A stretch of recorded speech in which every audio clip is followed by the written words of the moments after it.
Welcome back, everybody, to Apologia TV. I'm Jeff. They call me the Ninja. That's Luke the Bear. What up? And that's Joy the Girl. Hello. This is the gospel heard around the world, Apologia TV, at our underground bunker in somewhere in the Phoenix area. And we are doing a very special program today. Of course, we think all of our programs are very special. Very. Very, very special. But this one in particular is very special.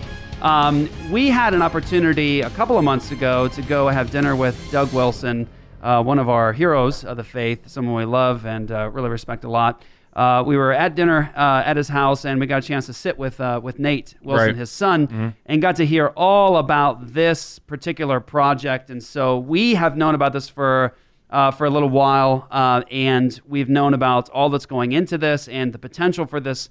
It's a project they've been working on for some time, and it is coming out very, very soon. It's called The Riot and the Dance, and it is just a spectacular display of the glory of God. So what I'm going to do here is I'm actually going to go ahead, before I bring the guest on, I'm going to go ahead and play the clip, the trailer for The Riot and the Dance, coming out in March, one-night special event in the theaters. And so we're going to go ahead and show this for you. Get yourselves ready. Bring your family into the room because you're going to want to see this. It is really amazing.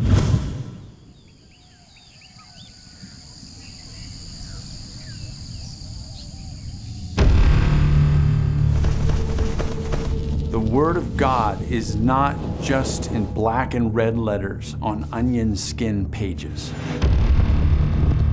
It's living and breathing in the mountains, the deserts, and the trees. If we wanted to study somebody like Michelangelo, we would want to study all of his works of art, his paintings, his sculptures. The way you get to know God is to study everything that he wrote and made.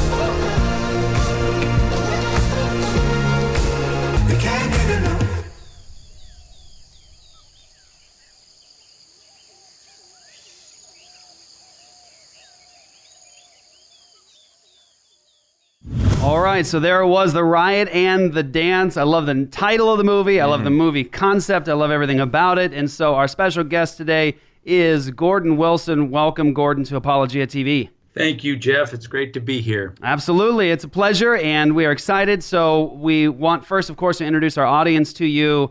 Who are you, and what do you do normally? Well, I teach biology. They call me a senior fellow of natural history at New St. Andrews College up here in northern Idaho. It's a classical Christian liberal arts college, and that's my day job. Well, we have actually an academy on Apologia Studios, our website. We have an academy that you've done for Apologia, and so we know all about you, and we know about just really what a gift and blessing you are to the church, and all of the different things that you involve yourself in. But this project in particular, what is it, and why? Tell us about that. Wow. Well, it really started almost 3 years ago. Nate, I don't know if you want to call him Nate or ND Wilson, but my nephew basically came over, and he was my next door neighbor at the time, and he said, "Would you be the narrator for a nature documentary we're going to do?" And I said, absolutely. I jumped at it in a skinny minute. And the reason he was going to do it is an investor friend of his came and said, "Would you consider doing a nature documentary from a Christian perspective?" Because, we've all been getting a steady diet of documentaries for decades, but they've all been, some of them are spectacular in terms of the cinematography, but they all are from a completely naturalistic, Darwinistic perspective. Yes. So, we're told over and over again, all of this evolved, all of this just happened by chance. And so the investor was just kind of tired of it, and was actually, even Christians are starting to imbibe just this narrative that the world has been peddling for decades, that, well, yeah, if you want to believe in God, you can believe in God if you want to, but just know that he can't do anything. Right. Well, in terms of nature, it's like, well, yeah, he's this benevolent boogeyman up in the heavens that may give you warm fuzzies and forgiveness of sins, but did he actually create the living world? Did he create the cosmos? If he's a benevolent boogeyman, there's no reason to worship him. The reason we worship him is because he created everything out of nothing. Yeah. Okay? That's right. And we need to understand that when we go outside and see beautiful creatures, bizarre creatures, cute creatures, interesting creatures, these are all the spoken word of God. And we should think of it as an aspect of theology. We talk about special revelation, we talk about general revelation. God has revealed himself, Romans 1:20, his invisible qualities, eternal power and divine nature have been clearly seen, being understood from what has been made, so that men are without excuse. This is not the realm. Nature is not the realm of secular biologists and BBC camera crews. It is the Lord's. The earth is the Lord's and the fullness thereof. Boom. And I think Christians have been we sit back and we just let the secularists name things. Adam was the first to name stuff. And now we've just kind of said, well, we're all about the spiritual realm, and we'll let them mess with the physical realm. We need to step up our game. Amen. That's right. And yes, we're starting. We're not the very first Christian nature documentary. But we hope that this is The best. As far as we're trying, we hope that this will be the start of a groundswell of, in this day and age, there's so many people that now have access to good cameras and good, just good gear. Let's go to the commercial break, Ray. Be right back, guys. Apologia TV. Be right back, guys.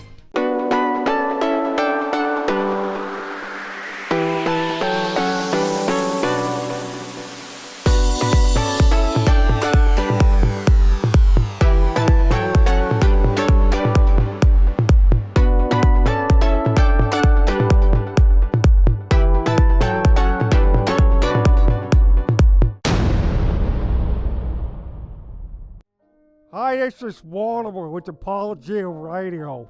I want to ask for y'all good friends of ours to go on and click that button there and become my friends on the book face.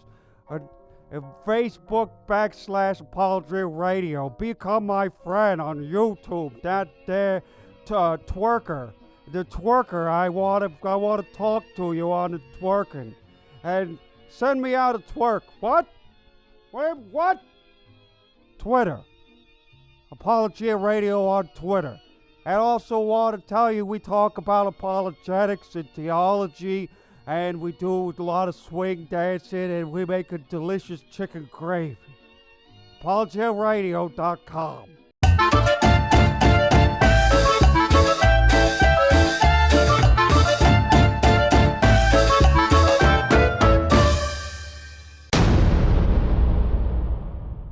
Welcome back, everyone, to Apologia TV.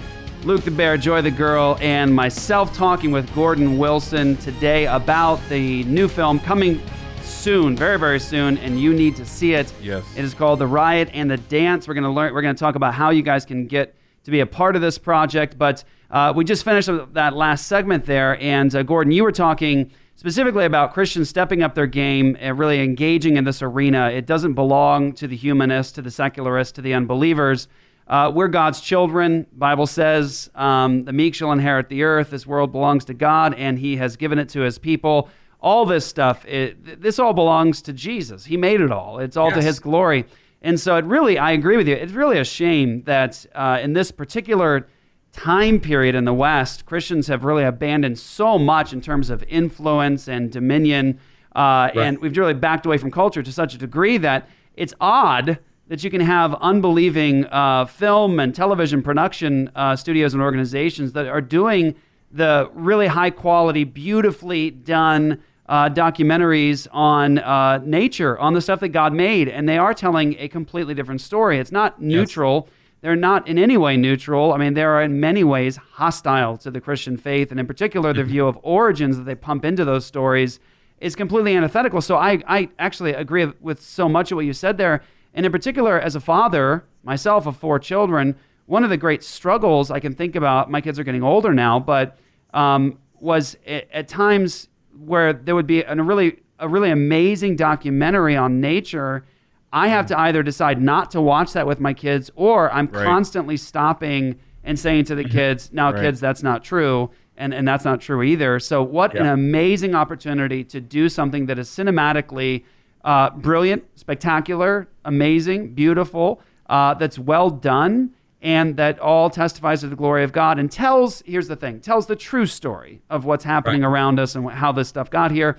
But you ended the thought there right before we went to break, and you were talking about how we have access now as Christians to all this great technology and cameras and all. You can do this stuff. Okay, so that's where I cut you off. Go ahead, Gordon.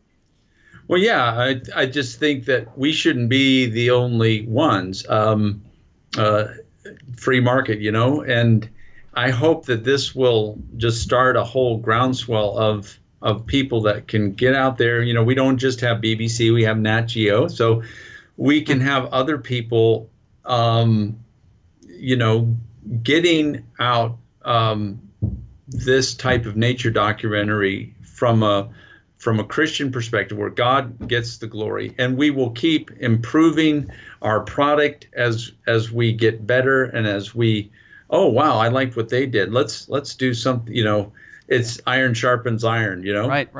So I hope that we get to a point where we're surpassing the quality. We know that we have the right narrative, and there's a lot that we can learn from their technology, their techniques, but that they. It's so sad that when we have to watch it with our kids and do what I call Darwin detox, it's like, that's right. Yeah, that's really pretty, but what they just said wasn't right. Well, let's talk about that. So what makes this the Riot and the Dance? By the way, let's just go ahead and say it now in case somebody has got to bounce and not watch the rest of the show. It's March 19th. It's a one-day release in the theaters, one-day theater event. Tell everybody how to get tickets to that. And you just go to riotandthedance.com, and that's the website. You can click on Find Your Theater and type in your zip code or the name of your city, and it'll pull up all of the theaters closest to you. So if you live in a fairly big city, there's a good chance that they'll have a theater or two that will air it on March 19th. Okay. So, and it's one of those things that's for all ages. It's not just this heady apologetic. It's not an apologetic film. It's, as the subtitle says, it's a cinematic celebration of creation. And so it's for little kids, big kids, parents, adults, whatever. As Neil Diamond said, pack up the babies and grab the old ladies. Everyone go. Nice. Good. Okay, so everyone, just know that at Apologia Church, we're all going to see it, bringing our families. We already have a plan, a very special night for us. We're very, very excited. And not just because we love the Wilson family and we have close connections with them, but because this is truly something that we think is important and really beautiful and amazing. And I'm just so glad that they've done it. So let's go into that. We got about 4 minutes left in this segment, Gordon, and this I'll let you guys take over the next question. So the thing that I'd like to ask is just that point. You said it's not an apologetic film, and in other words, there's a lot of things that have come out, different films fairly recently over the last couple of years that really they'll talk about something and give maybe finally Christians that did something that's actually relatively good. It's beautiful and looks good lighting and cinematography. but it's about an hour and a half long of just apologetics and responses and answers.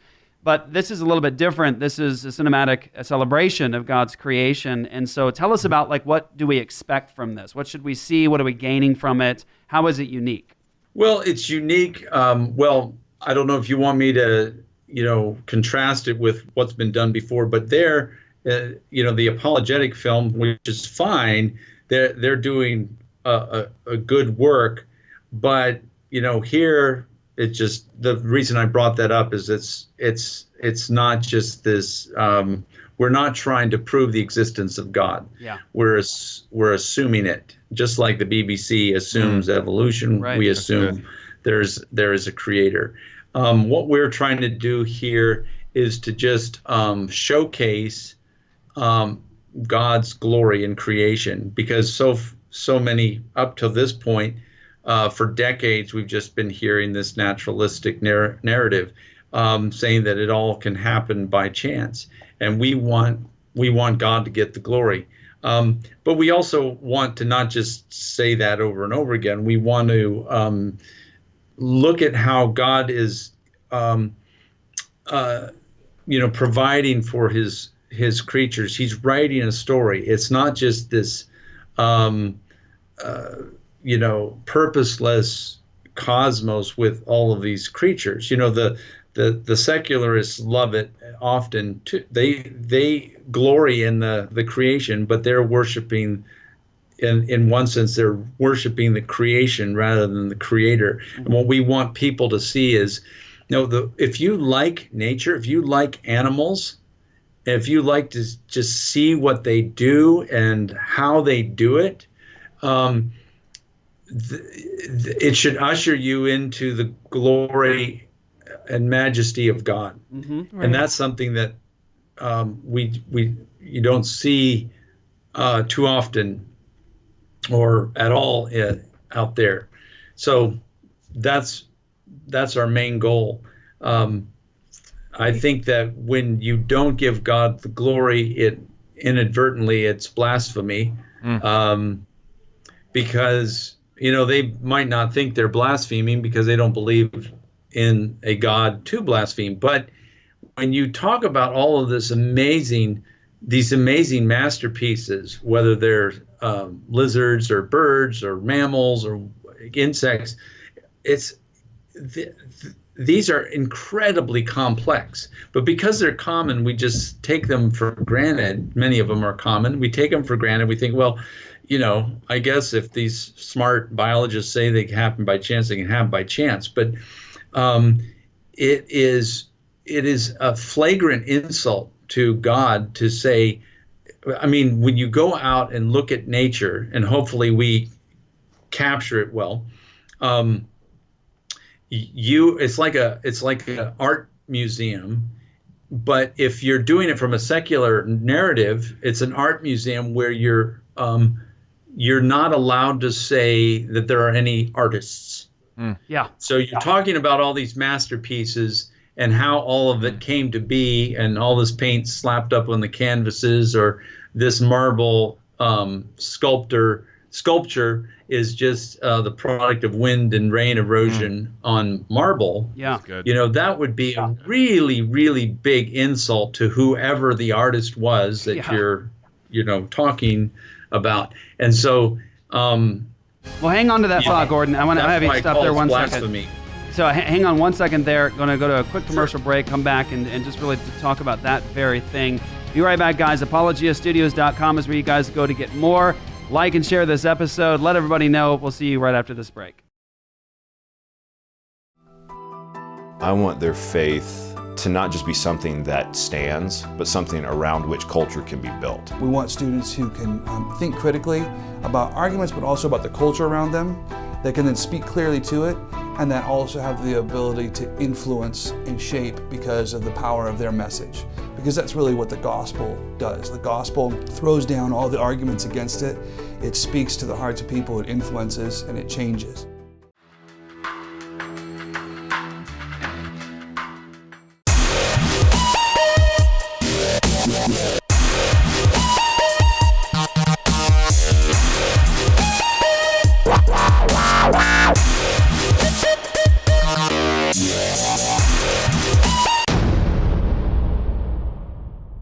Welcome back, everybody, to Apologia TV. Get more at apologiastudios.com. That's APOLOGIA studios.com. There are over 200 radio and podcast episodes up there on the site. Wide variety of guests and topics, from cultural engagement, politics, apologetics, eschatology, some amazing Christians and scientists, theologians, scholars, debate stuff, conflict. It's just really great. Long history of really hopefully helpful content there for you guys. And of course, we have all of our television episodes there, after shows, and Apologia Academy. And you can actually watch one of those Apologia Academies with our special guest, Gordon Wilson, who, by the way, is the brother of Doug Wilson and the uncle of Nate, or N.D. Wilson, our favorite Christian author. The brother-in-law of Nancy. What's in the water in Moscow? That's all I want to know. What? What's in the water in Moscow? How did the Wilsons get just this really just very productive? Dad moved us here in '71. That's right. No, yeah, I know all about your dad. Yeah, Jim Wilson, by the way, great stuff. Get his books. So just finished up and ended on the thought. Last segment here for the TV show, but ended on the thought of just what an insult it would be for somebody to see somebody's artistry, something they worked hard on, their labor, and to just say, well, that happened all by itself, and take the artist out of the picture. It really is blasphemous and insulting. Yeah. So that's a powerful, powerful thought. So Joy, you want to add something? I was just going to say that, it sort of goes along this vein, but I think that one of the most amazing things to consider when you're watching a nature documentary is that you're seeing something that happens all the time, but you're never seeing it.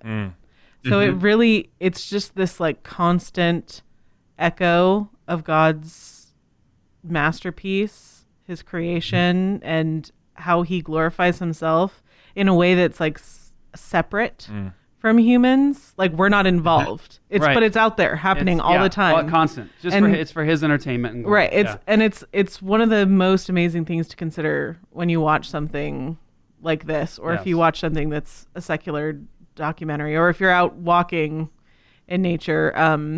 So all that being said, I just want you to tell us something cool that you saw that happens all the time, but you just happened to see it on this particular occasion.